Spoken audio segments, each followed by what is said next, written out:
สวัสดีค่ะ Hello everyone, I am Kanchanand.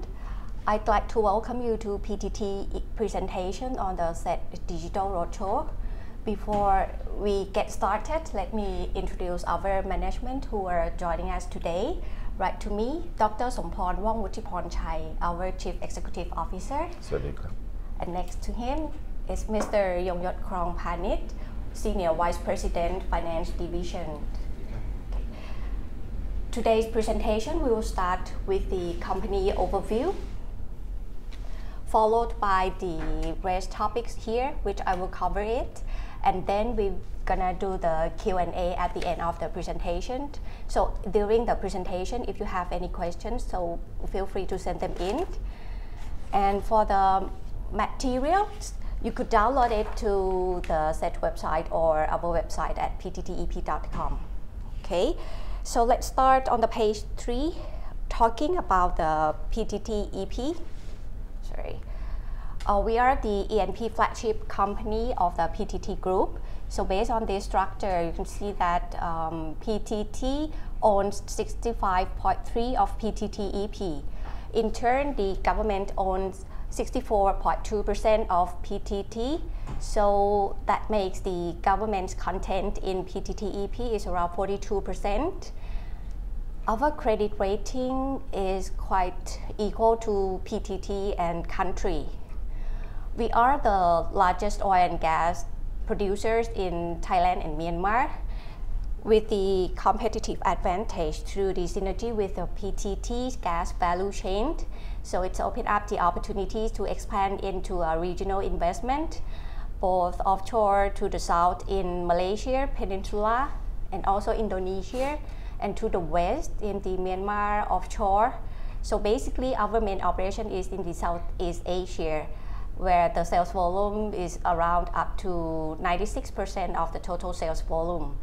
And those of the 83 sold to PTT under the long-term take-or-pay contract with the plant reliabilities more than 99%.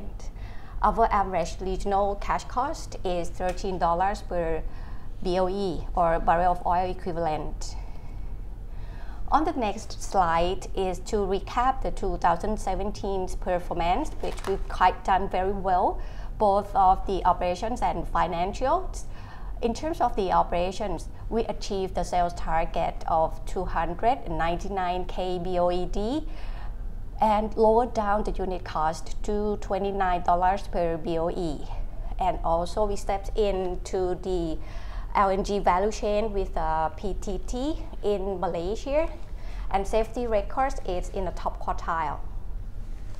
Financially, we have a very healthy margin and liquidity, 70% EBITDA margin, 4.5 billion cash on hand, and 0.25 times gearing ratio, which is very low. And the dividend payment for the full year is 4.25 baht per share, representing 90% payout. Okay. And at the bottom, we started to see our effort on the M&A activities during the past couple of years. So we just announced the acquisition of the additional 22 stakes in the Bongkot field from Shell.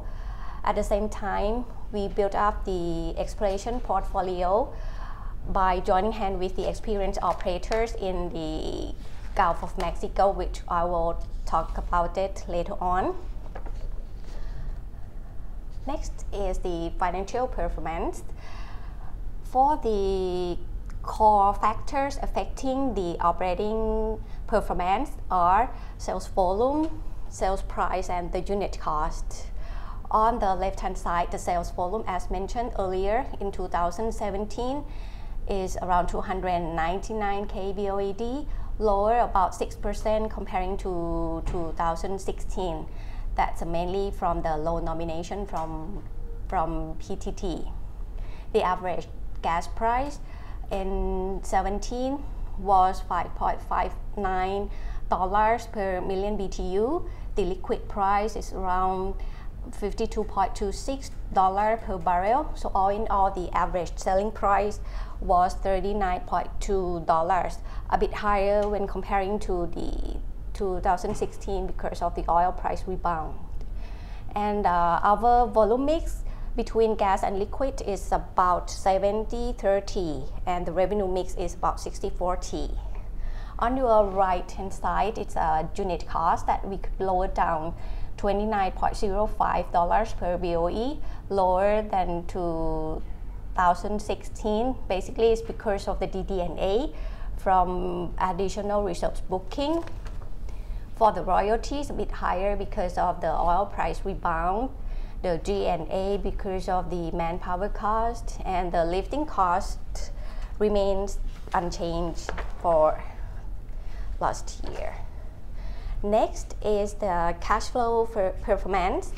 We maintain the EBITDA margin at 70% here, and if you see on the right, comparing the source and the use of fund in 2017, in the green bar, this is the operating cash flow is around 2.6 billion US dollars, which is more than enough to cover the capex spending, the investment, the dividend, and also the finance cost.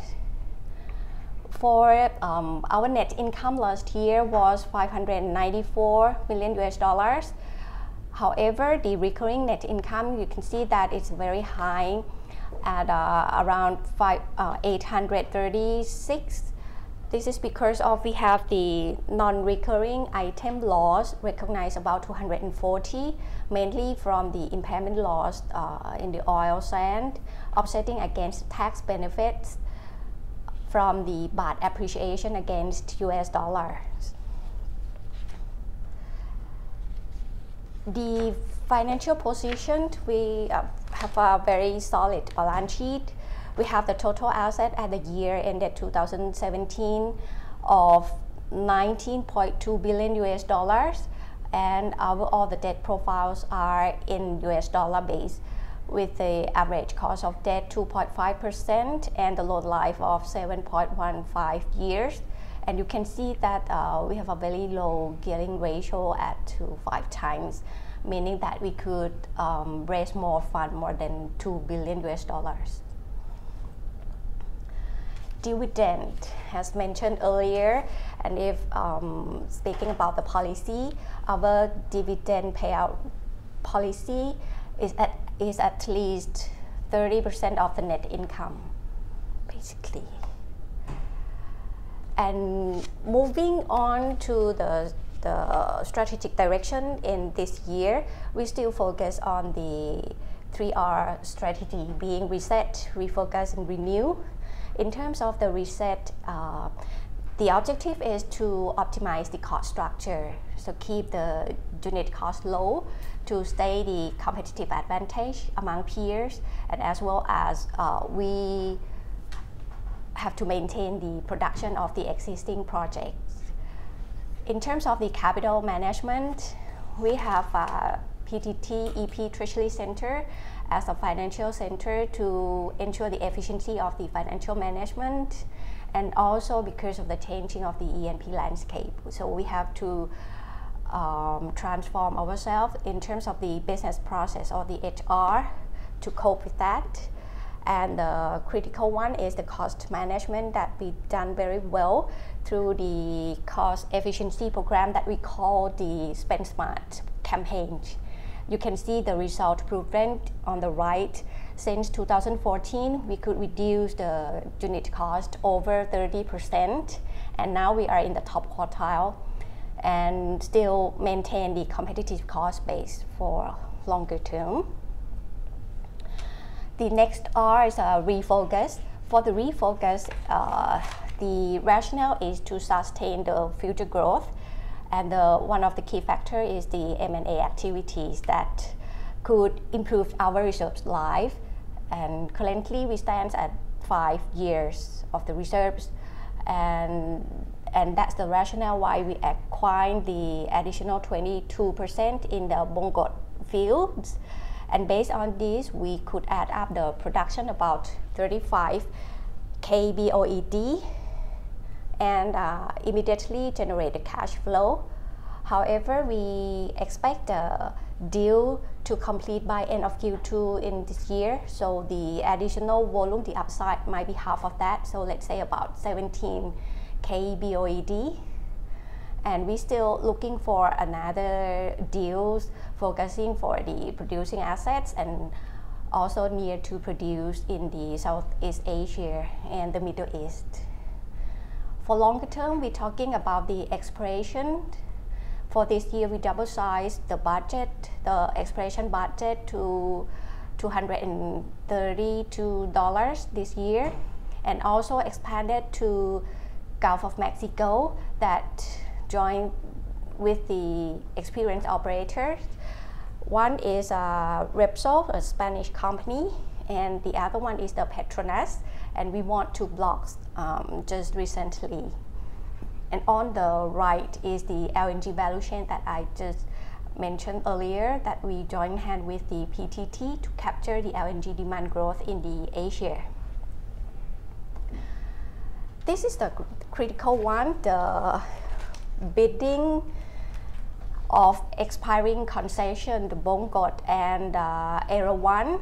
And now we're waiting for the TOR to be announced, and of course because we are the operator of the Bongkot, so we will be bidding with the current partner Total. About the Era 1, we are discussing with the Chevron, and if we can conclude the term, we will be bidding with them. Otherwise we're gonna do it on our own. The below are the key pre-development projects. The Mozambique offshore area 1. This is a lot of good progress this year. All the key legal framework done, the concession, marine concession done, the government already approved the development plan, and we already started the resettlement plan in November last year. And in terms of the marketing, we just signed the sales and purchase agreement, the SPA, with the French company EDF to offtake 1.2 million tons per annum, and also with the parent company about 2.6 million tons per annum, which the PTT's board already approved on that, and we're waiting for the cabinet. And for the project finance is going on as planned. For the Algeria HBR and the Southwest Vietnam, we are waiting for approval from the government on the POD. And contract 4 or UBOND is in progress of the front-end engineering design and finalizing the development plan with the operator. So this is all for key projects. If we can sanction this, it could help increasing our reserves life about 1.5 or 1.5 to 1.7 years for the reserves life. And the last R is the renew. The objective of the renew is to adapt in response to changing the industry landscape. So based on this picture, you can see that we still focus, our core business is still E&P. So because we believe that the fossil fuel is going to remain the key source in the next 30 years, together with the potential increasing of the renewable energy, like and also gas is also the popular one. So we're gonna compete in this our core business. That's why we have to transform ourselves using the E&P technologies and also the digital transformation to make sure that we're gonna maintain our competitiveness.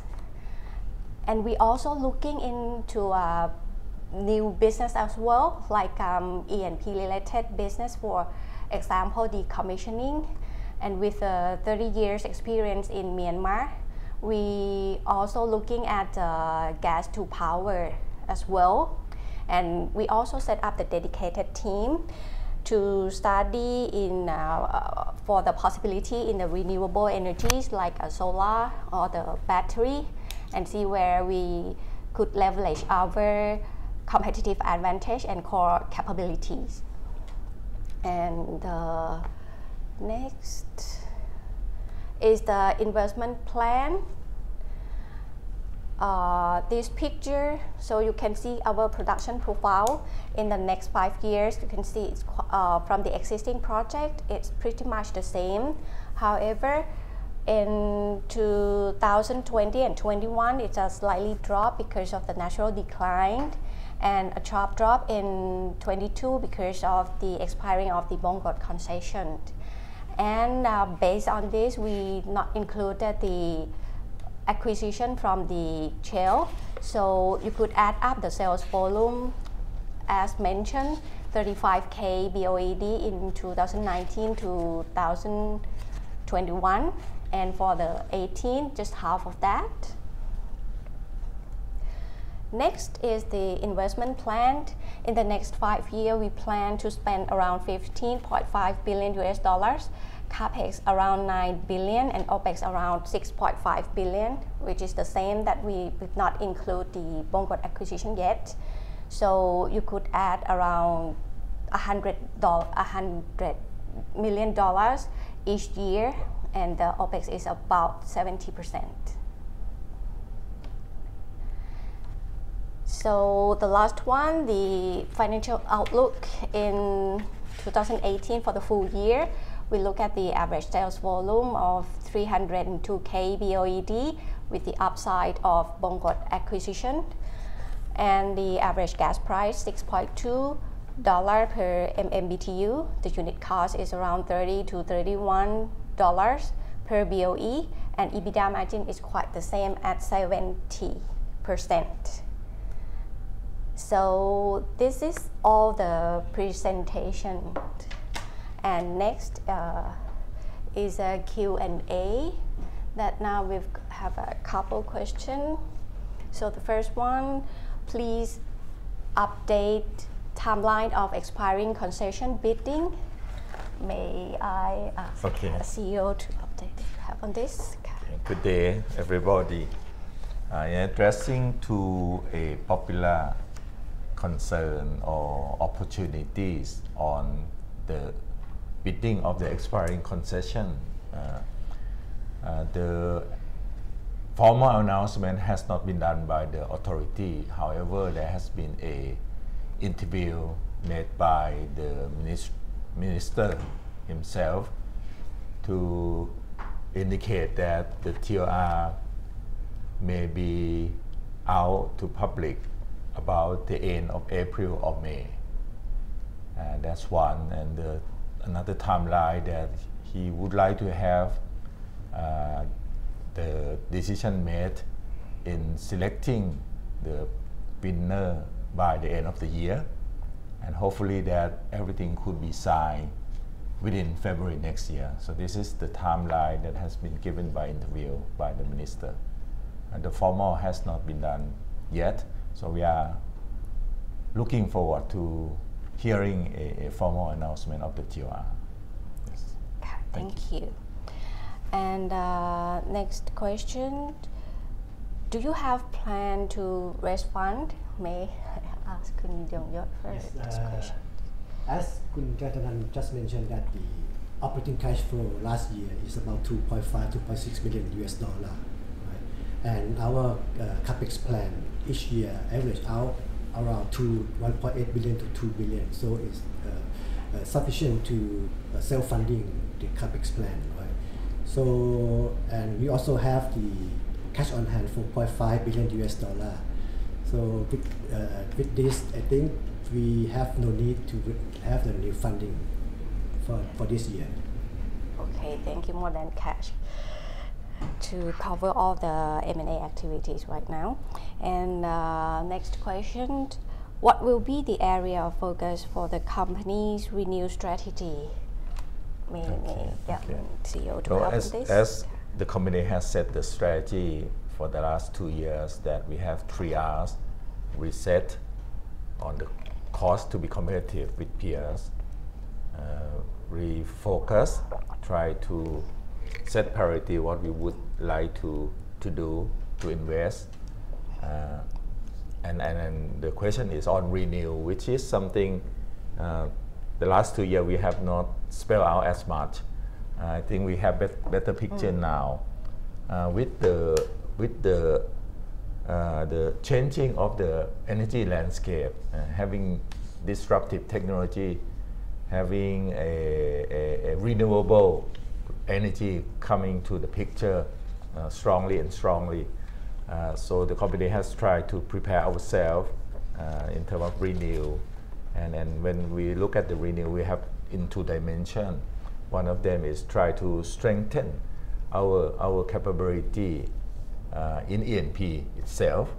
And if when we would like to focus on this priority, we would like to consider in two things. One is in terms of transformation organization, capability as well as culture in address this changing in environment.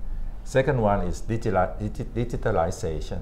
We would like to apply the digital technology in day-to-day operation, technical part, operation part, as well as non-technical, financial, HR, to be more specific.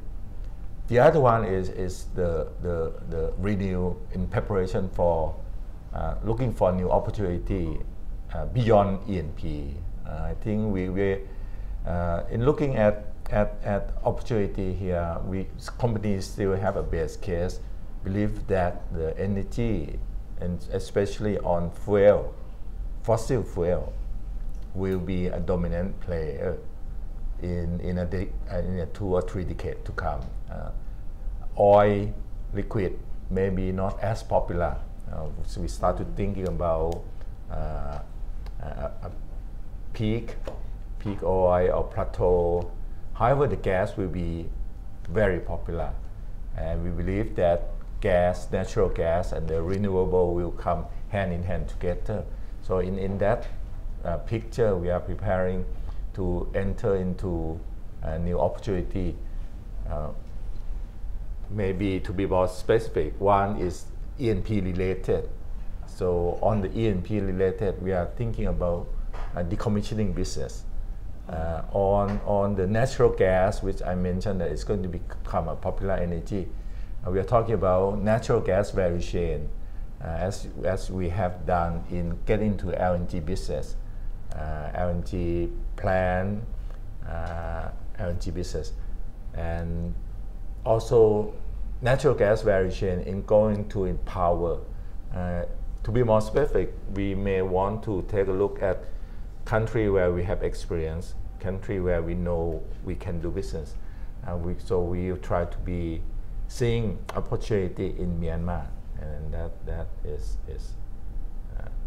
and the last one is renewable energy. This is not yet clear. So, but I think we need to prepare to understand the competitor, and hopefully that we may see opportunity in it. So that's more strategy on renew. Okay, thank you. And next one is the oil price outlook. Okay, on the oil price outlook, we still seeing the price is going to be fluctuating in the range of 55 to 65 in this range. That's how we see it. Going to the future, we still have several scenarios. We do not have exact one base case, but we won't plan on high oil price as much. The other question on sale volume, how we see it. As I may have explained the situation in Thai gas market, we know that the competitor will be a LNG spot price, LNG spot price becoming low and quite competitive to our domestic gas price. And by that, what we need to do is trying to increase the liquid part. We try to increase the liquid production or the oil production in our onshore oil field, the Silicate oil field.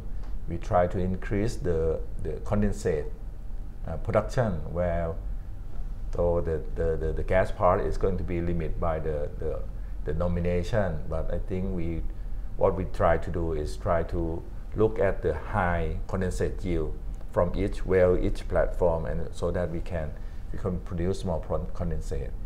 And the third one would be on a production overseas, where we see, especially in Myanmar, where we see the opportunity on demand, so that we will try to see how we can increase the production and sale from those areas. Thank you. And the other question is, why invest in deep water like a Mexico block? Okay. Yeah. Okay. What is Well, we look at the port that we have, and we realize that we do not have as much. Most of the exploration has been in Thailand and Myanmar, and we start to increase the exploration portfolio in Malaysia, and with this, still I think we need to have a proper balance, higher risk, high return, and lower risk, lower return, thing like that. And we think that Mexico will become of the new area where it has not offered the exploration bidding for so many years, and there has been lots of discovery during the last 2 years, in the area. And besides, it's next to the Gulf of Mexico on US side, I think. So that would be a good opportunity.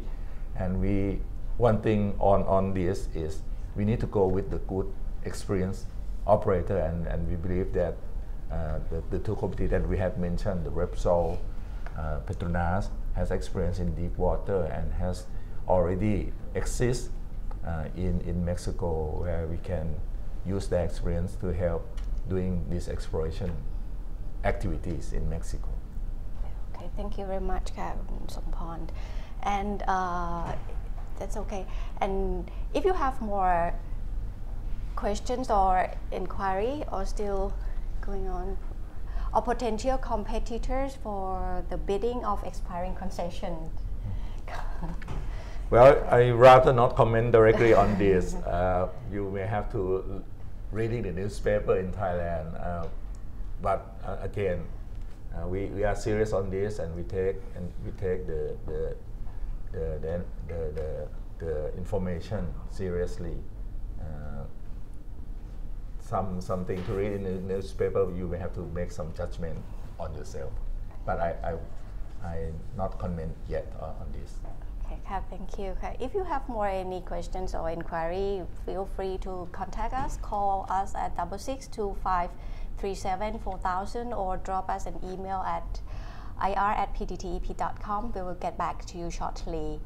And one more thing I would like to address here is now we have the video of a CEO message published on the website just this week. So I'm talking about how we are responding to the oil price crisis and what we've done so far and what we're going to do to create and sustain value to our shareholders and the national energy security, and becoming the leading Asian E&P company. So I think that's all for the presentation today. Thank you for your attention. ขอบคุณนะสวัสดีค่ะ สวัสดีครับ